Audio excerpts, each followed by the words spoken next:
Welcome back students. NEET ब्रह्मास्त्र MCQ series में मैं आपका अपना डीपी सर एक बार फिर से मूविंग चार्ज एंड मैग्नेटिज्म के जो बचे हुए क्वेश्चन है उस पर डिस्कस करने चल रहा हूँ।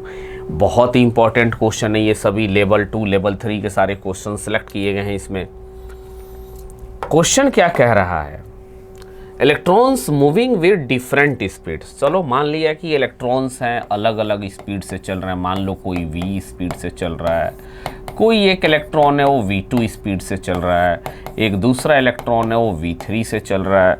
यानी सबकी स्पीड अलग अलग है। सबसे बड़ी बात क्या है, स्पीड सबकी अलग अलग है। ओहो एक मिनट। तो magnetic field in direction perpendicular, magnetic field same है, they will move along the circular path. सही बात है। और रेडियस क्या होगी, रेडियस होगी mv अपॉन qb। तुम खुद सोचो, मास ऑफ इलेक्ट्रॉन सबके लिए सेम रहेगा, चार्ज ऑन इलेक्ट्रॉन सबके लिए सेम रहेगा, मैग्नेटिक फील्ड सेम है, यानी radius is directly proportional to velocity. यानी जिसका वेलोसिटी सबसे ज़्यादा उसकी रेडियस भी सबसे ज़्यादा। So let's choose the option of same radius. गलत है।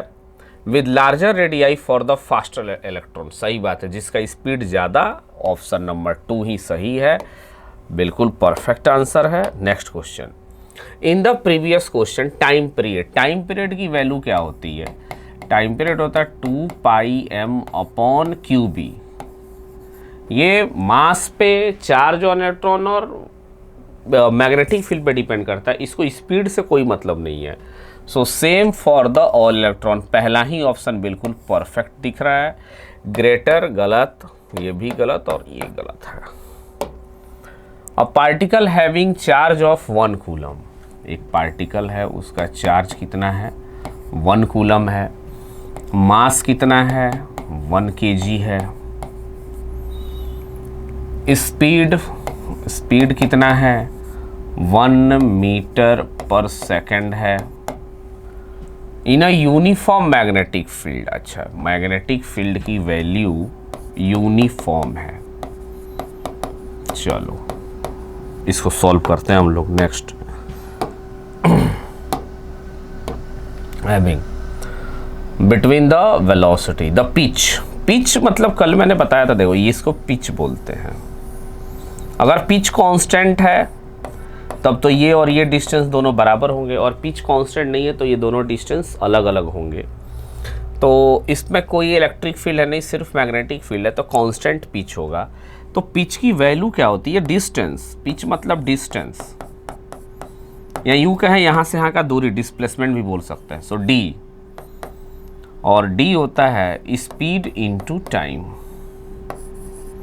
सो पिच की वैल्यू निकलेगी v कौन सा लेंगे, जैसे पिच कौन आएगा, ये अगर b है और अगर ये आपकी v है, ये थीटा है, तो ध्यान देना है आपको इसमें कौन सा पिच कौन लाएगा।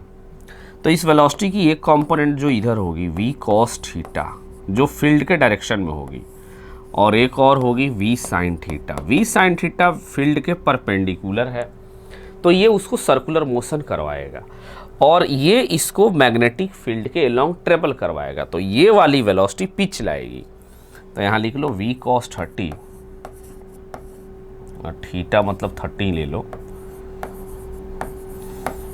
इनटू टाइम पीरियड कितना, 2 पाई m अपॉन qb। तो बस सॉल्व कर लेते हैं इसको हम लोग अब। तो पिच की वैल्यू जो आनी है वो कितनी आनी है, v दिया गया है, v √3/2 into 2 pi m upon qb। तो ये 2 से 2 कैंसिल, v कितना दिया गया है, v दिया गया 1 मीटर पर सेकेंड। सो पिच आ जाएगा आपका 1 into √3 into pi into m कितना है, 1 kg है, और चार्ज कितना है, चार्ज हाँ 1 कूलम दिया गया है चार्ज, और मैग्नेटिक फील्ड 1 टेस्ला है। तो यहाँ रख दो 1 इंटू 1, यानी जो पिच की वैल्यू निकल के आ रही है वो √3 पाई ही निकल के आ रही है, आप देख सकते हैं। सो √3 पाई मतलब option number 2 is correct one. The direction of magnetic force on electron as, direction of magnetic force निकालना है। अच्छा जी,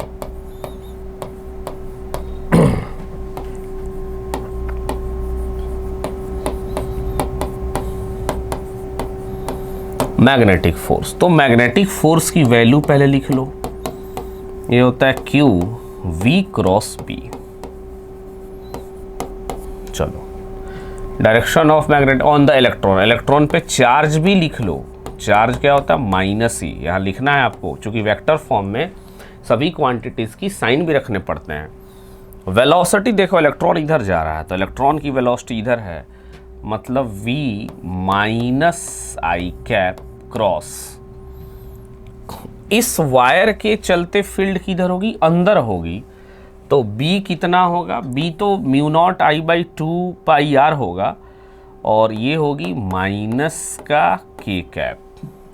चलो, और देखो माइनस माइनस प्लस, और I क्रॉस क्या होता है? -J, तो -J और फिर ये माइनस प्लस यानी +J। So force is along the +J cap.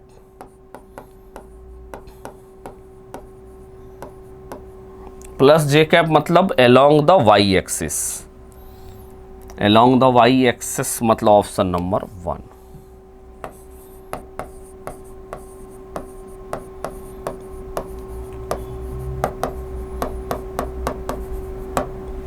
चलिए, electron is moving along a positive x axis, एक इलेक्ट्रॉन है जो Vi positive x axis, a uniform electric field exist towards negative y axis. Uniform electric field, अच्छा जी, मतलब E जो है वो -J के तरफ है, तो इस पे जो इलेक्ट्रोस्टैटिक फोर्स लगेगी वो किधर लगेगी?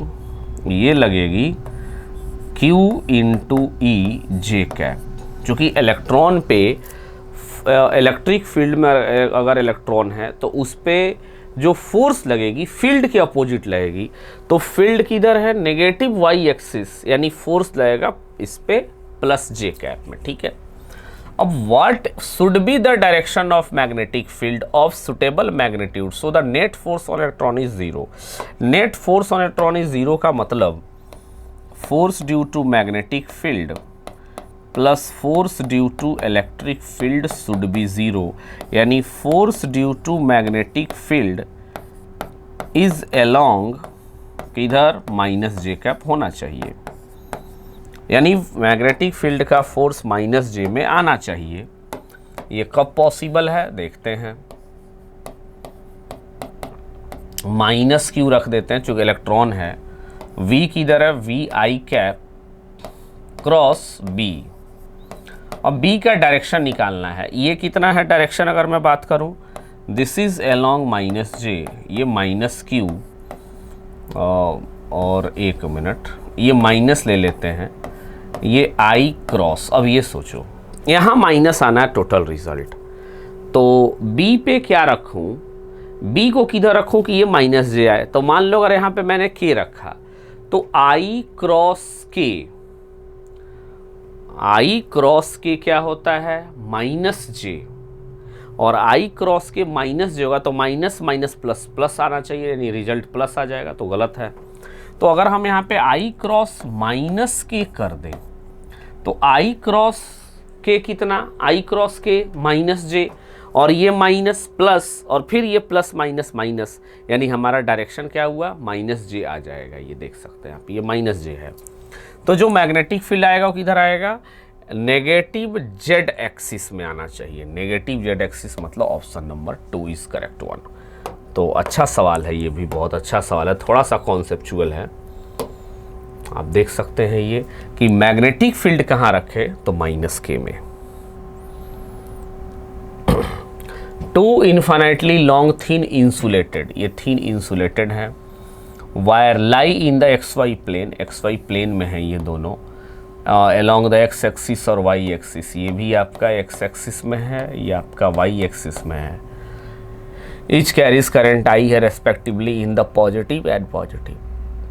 द मैग्नेटिक फील्ड कहाँ जीरो होगा भाई? मैग्नेटिक फील्ड अगर देखें इस सारे पॉइंट पे जो यहाँ से निकलेगा, यहाँ से, और कल ही बताया गया था कि मैग्नेटिक फील्ड अगर ज़ीरो करना है तो वो पॉइंट इस प्लेन में ही होगा, और जब प्लेन में होगा तो जितना डिस्टेंस इससे होना चाहिए r, उतना ही डिस्टेंस इससे भी होना चाहिए r, क्योंकि इसके चलते फील्ड कितनी आएगी? अंदर आएगी, mu naught I by 2 pi r अंदर, और इसके चलते बाहर।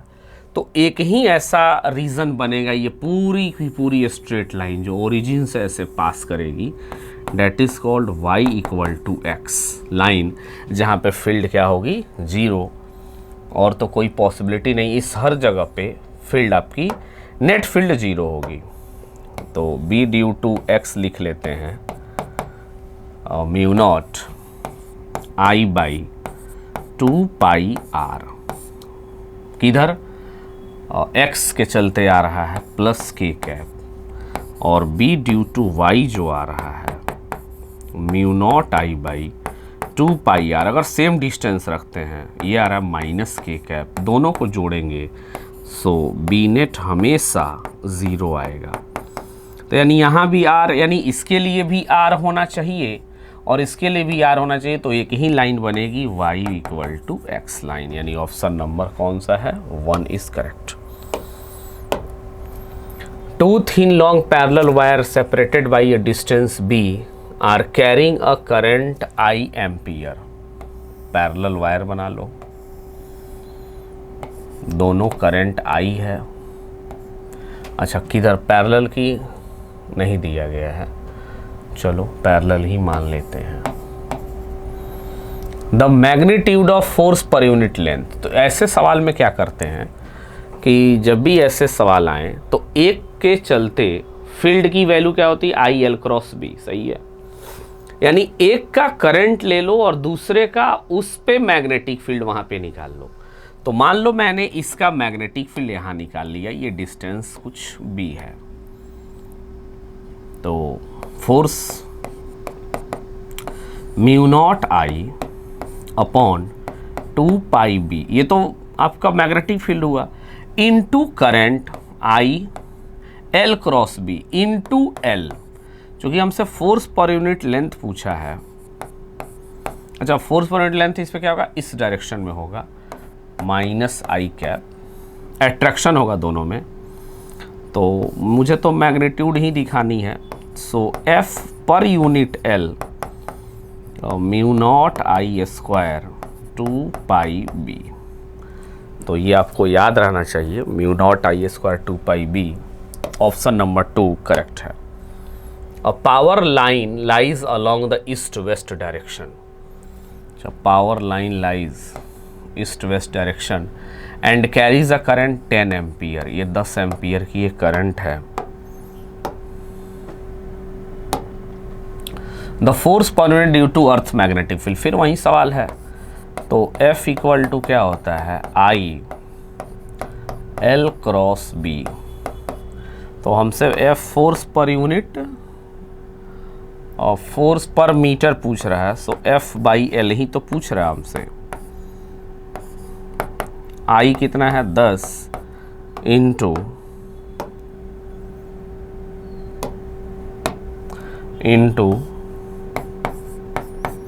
10 पावर -4 मैग्नेटिक फील्ड, हाँ ठीक है।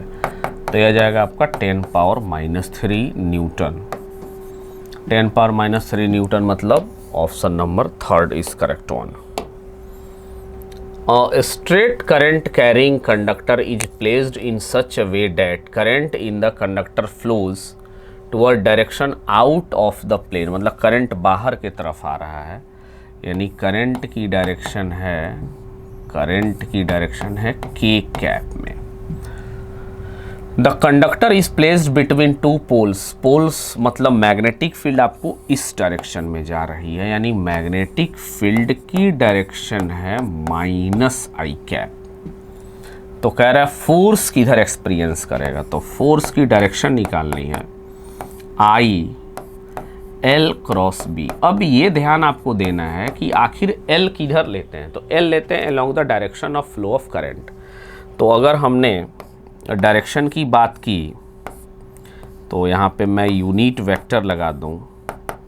आई तो ठीक है, आई बाहर ही आ रहा है, आई तो स्केलर है, बट इसका डायरेक्शन क्या होगा, के कैप, ये आई है, दिस इज द करंट, के कैप इनटू माइनस का आई कैप। अब के क्रॉस आई माइनस जे मतलब फोर्स की जो डायरेक्शन होगी माइनस जे कैप, मतलब नीचे की तरफ, यानी नीचे मतलब कौन, इधर क्यू के तरफ। तो ऑप्शन नंबर 2 बेस्ट है। एक बार और समझ लो इसको, मान लो दिक्कत हो, फोर्स की डायरेक्शन निकालनी है तो इसमें आई जिधर जा रहा है एल उधर ही लेते हैं। तो आई बाहर आ रहा है यानी एल किधर आएगा, के कैप। आई तो स्केलर क्वांटिटी, वहाँ तो डायरेक्शन रखने की जरूरत ही नहीं है, केवल एल और बी का डायरेक्शन रखना है। ये नॉर्थ है, ये साउथ है, मैग्नेटिक फील्ड कहाँ जाएगी, नॉर्थ से साउथ की तरफ जाएगी, ये सबको पता है, बाहर बाहर, और अंदर में साउथ से नॉर्थ जाएगी। तो K क्रॉस माइनस आई माइनस जे आपका यानी Q is the right answer.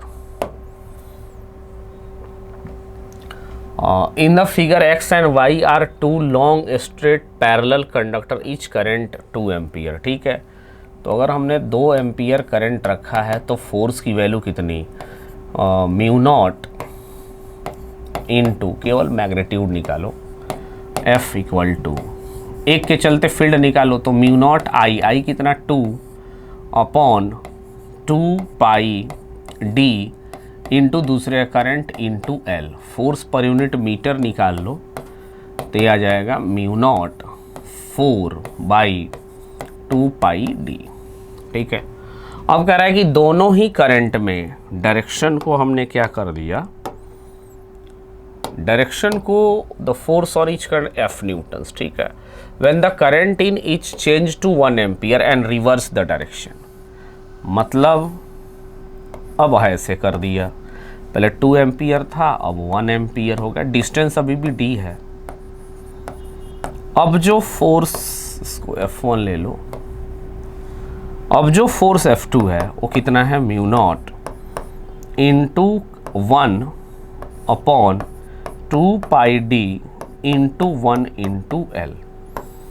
So F2 by L आ गया आपका mu naught by 2 pi D. Mu naught by 2 pi D का मतलब इसको F डैश बाई 4 लिख सकते हैं, mu naught by 2 pi D. So this becomes F by 4, dash मत लिखो, डैश F बाई 4। इस पूरे को मैंने F1 को F मान लिया, दिया गया है F ही।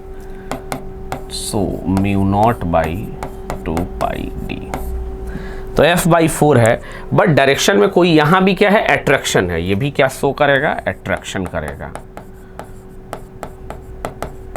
और ये भी क्या शो करेगा, अट्रैक्शन शो करेगा। सो डायरेक्शन में कोई चेंज नहीं है। So F by 4 and unchange in its direction, direction में कोई चेंज नहीं होगा। द फोर्स इज नाउ, अभी भी वो क्या रहेगा, अट्रैक्शन ही रहेगा। सो F by 4 is the right answer.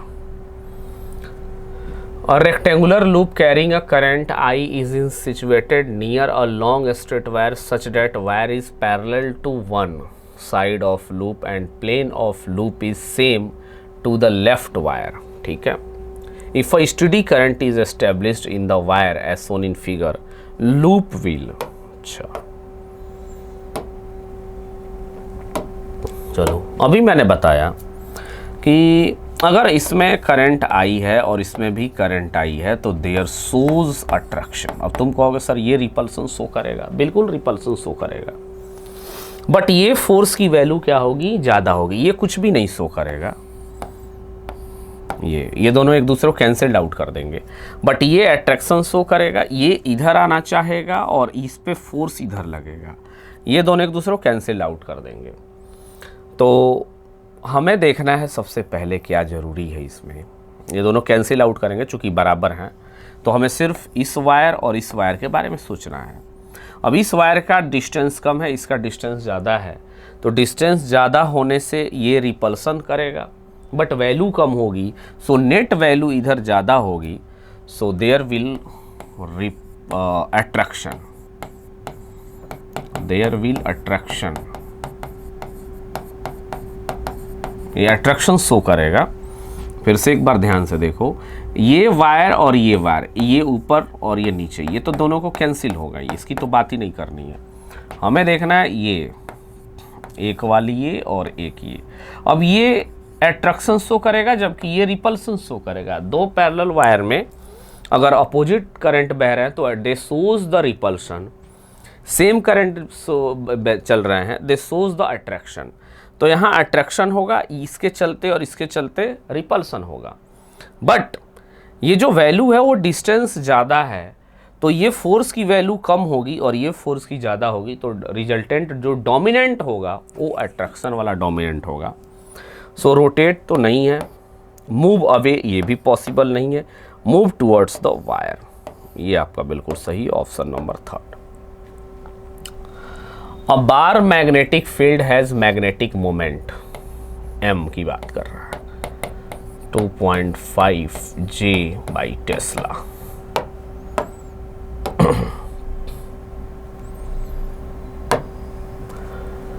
Magnetic field की बात कर रहा है 0.2 tesla. Work done in turning the magnetic field from parallel to anti parallel, theta 1 की वैल्यू 0 डिग्री और anti parallel theta 2 180 degree. Work done का formula आपको याद रहना चाहिए, mb cos theta 1 minus cos theta 2।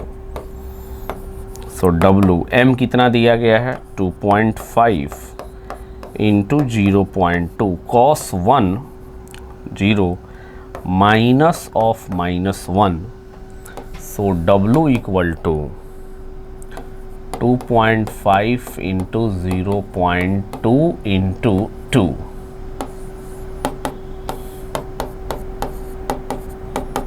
One joule is the right answer. अब position relative to the direction of field, field कैसे है, ऐसे है मान लो, तो इसमें हमने उसको पैरेलल से एंटी पैरेलल लाया, यानी ऐसे लाया, यानी थीटा 1 आपका सच में 0 है और लास्ट में थीटा 2 हम कहाँ कर रहे हैं 180 डिग्री। ये फॉर्मूला है mb cos theta 1 minus cos theta 2। Potential energy का फॉर्मूला होता है माइनस mb cos थीटा, तो याद रखना है आपको ये चीज़। A circular loop of area, एक सर्कुलर लूप है,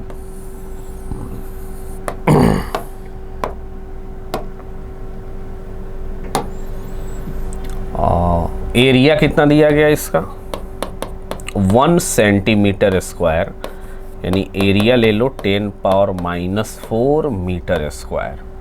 कैरिंग अ करंट, करंट कितना दिया गया है 10 एम्पियर।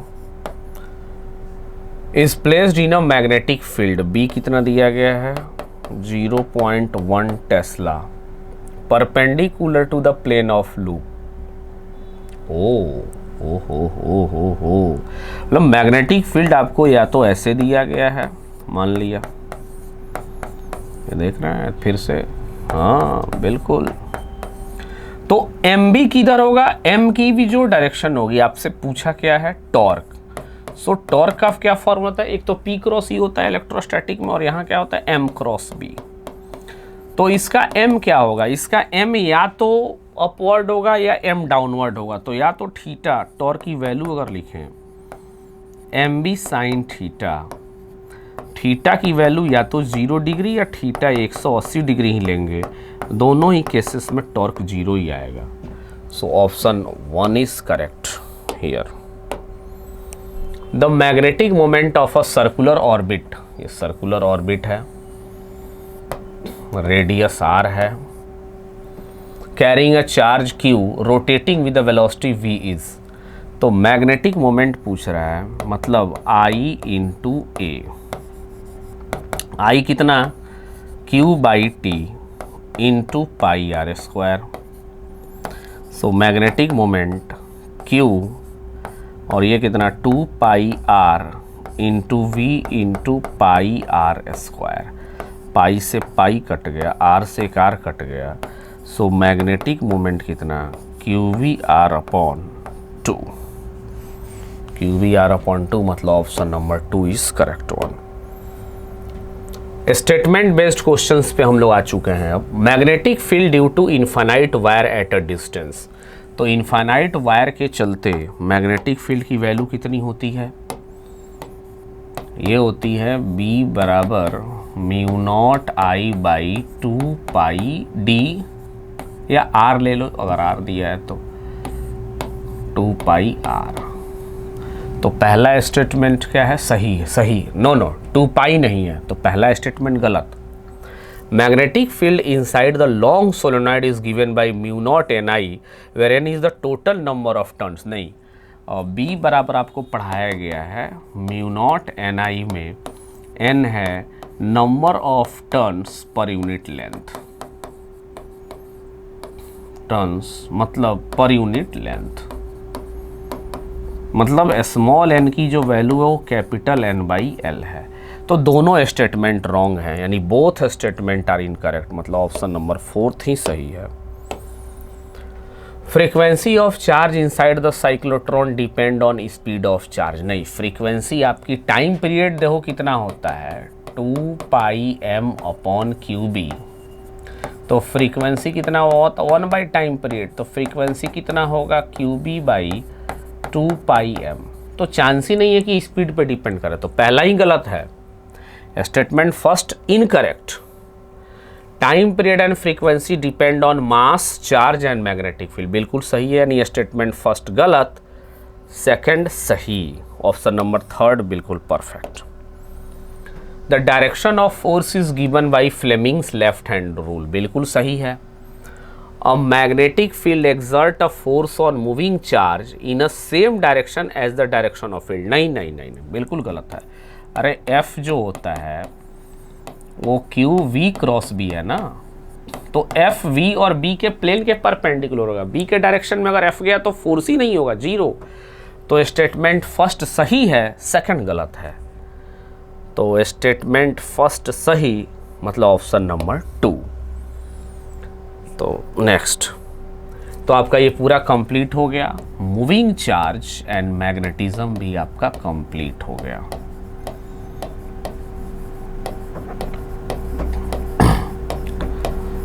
And magnetism completed.